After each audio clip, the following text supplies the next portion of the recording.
Welcome back to Paul's Stuff. This is my space on YouTube where I get to talk about all the things I love. Lots of Star Wars, lots of lightsabers, usually but not always. And today is a little bit different. Today feels a little bit traitorous. I'm going to be looking at some toys that come from the Star Trek franchise instead.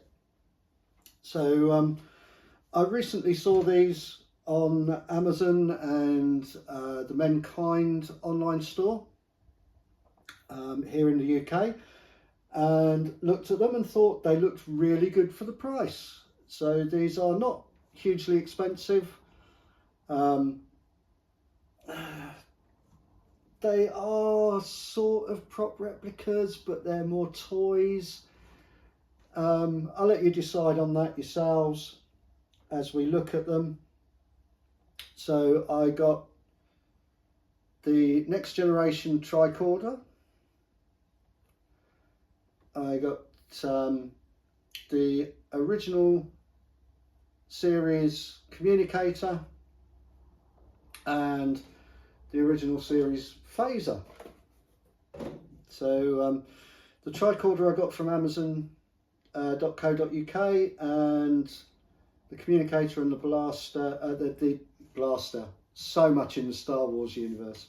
The Phaser came from the Mankind online store. I'll leave links in the description to where you can find these.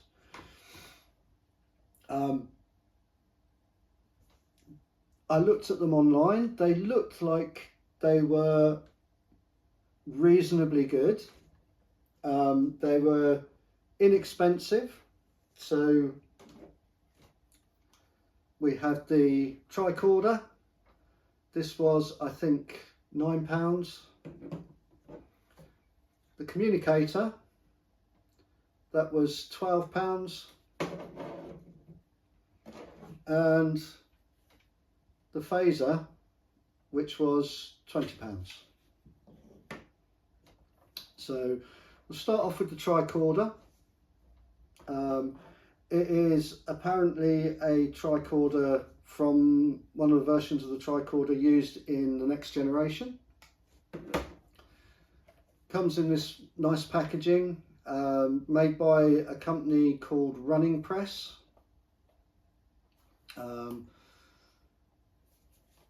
Really nice box. Comes with a sticker sheet that you have to apply for this one, and you also get a nice little book which is all about Star Trek tricorders. A little bit of history on Star Trek tricorders. I have to say I am not an expert by any means on Star Trek. I bought these because I like the look of them, and these two particularly I remember from the original series from reruns here in the UK when I was growing up. So that's the packaging for the Tricorder. Now all of these have light and sound, as well as being little scale models. I think this is probably a little bit smaller than a normal Tricorder would be, but when we flip it open, we get light and sound. And all of these are stickers that you do have to put on yourself. But I think for £9 this is great value, and I really enjoy it. So that's the Tricorder.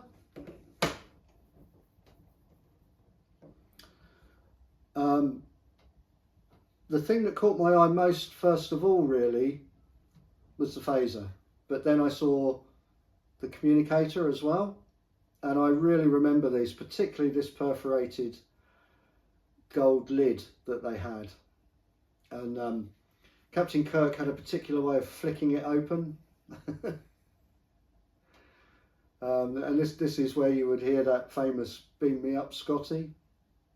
So this is a kind of replica of the communicators from the original TV series.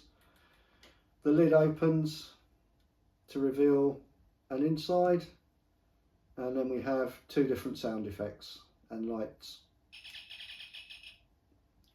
So that from memory is the kind of noise that you would get when you open the thing, and then we also have these noises as well.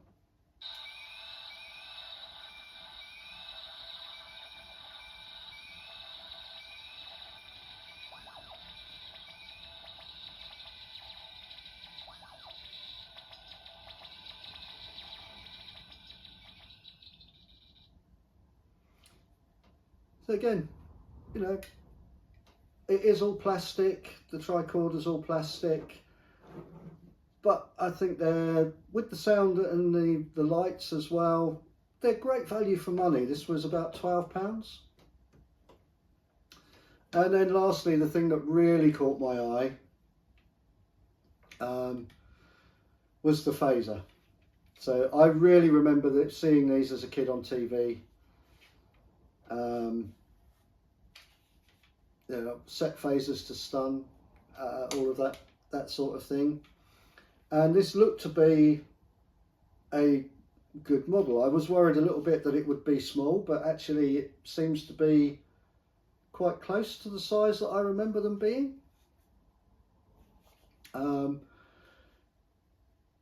This also has light and sound. So we have an on-off switch on the side. If we turn that on, then we get a light at the back. A steady blue light is indicating that it's in stun mode. So we'll turn that to full. You can see the LED turns red. And now when we pull the trigger, hopefully you can see there's a red LED at the emitter side of it. And if you keep the trigger pulled, it just repeats that full phaser sound.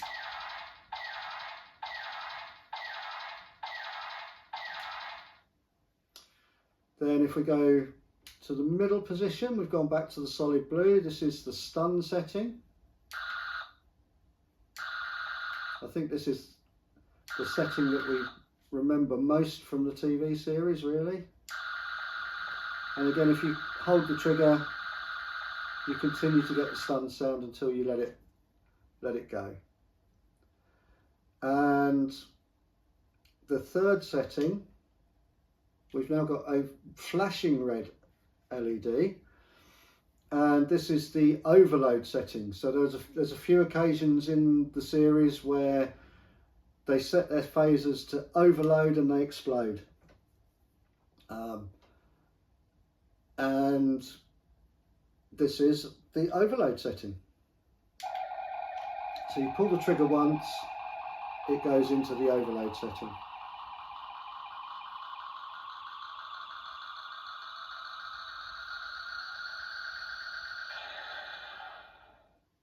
And then we get a kind of exploding noise at the end.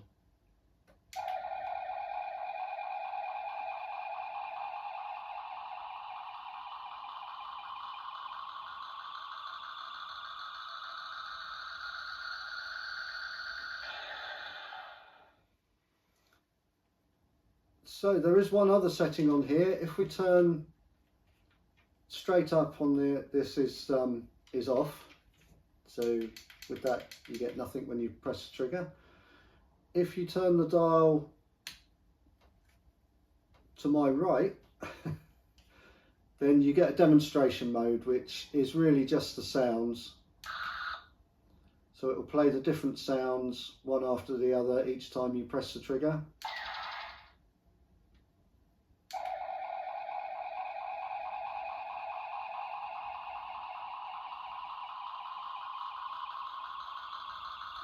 But you can see there are no lights on this now.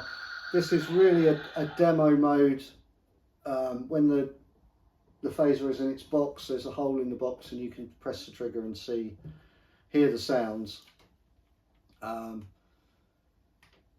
you know, for £20, great functionality. It looks good as well. The only thing I was a little disappointed with was all the screws that are visible on this side of the phaser.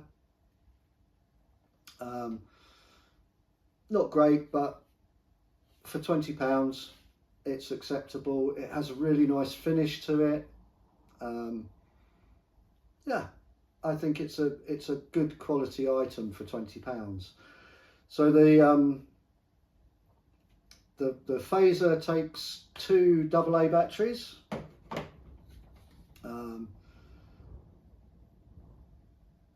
The communicator and the tricorder take 3 LIR44 batteries. So that's my newly acquired Star Trek goodies. My original TV series phaser, original TV series communicator, and next generation TV series tricorder. Great items, nice packaging. Forgot to mention the communicator also comes with a little book.